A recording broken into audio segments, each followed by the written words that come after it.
ତମେ ବୋ ହାଡ଼ର ବି ଅବସ୍ଥା ରଖିନ ଆଉ ନା ହଁ ପୁରା ଧୋତାରିକି ତା ରସ ଫସ ସବୁ ପିଇ ସାରିଲାଣି ସବୁ ଆଉ କିଛି ନାହିଁ ହଁ କଥା ନା କଲୁ ଆଉ କଣ ରଖିବୁ ସବୁ ରାନ୍ଧିଦେଲୁ କମ ମସଲା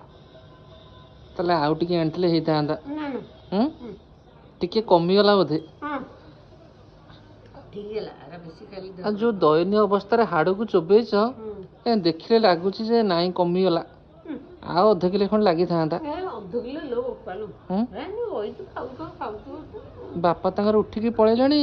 ତମେ ଦାବି ଚାଲିଛ ମୁଁ ବା ପ୍ଲେଟ ଧରିଛି ପ୍ଲେଟ ଧରିବା ଲୋକ ପଛରେ ଯାଏ ହାଡ଼ରେ ଟିକେ ଲୋଭ ରହୁଛି ଆଉ କିଛି ଗୋଟେ ଦେଖିବି ଇଏ କରିବି ତାପରେ ନେଇକି ପକେଇକି ସଫା କରିବି ନା ହଉ ହଉ ବାପାଙ୍କର କଣ ଢୋକି ଦିଅ ସବୁ ନାଇଲୋ ବୋପା ମା ଜୀବନ ଛାଡ଼ିଯିବ କିଛି ହବନି ଚେଷ୍ଟା କର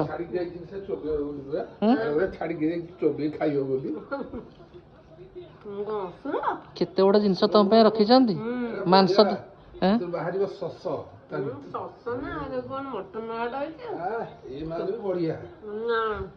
ମାଂସ ତକ ଉତାରି ଦେଇକି ତମ ପାଇଁ ରଖିଦେଇଛନ୍ତି ହାଡ଼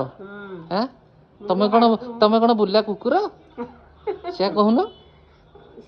ମିଛ କହୁଛି ସେ ଅଧା କେଜି ମୁଁ ଅଧା ଖାଇଛି ଅଧା ଅଧା ଠିକ ତ ଭାଗ କରିଦେଇଥିଲି ହଉ ଠିକ ଅଛି ଅଧିକା ଖାଇଦବ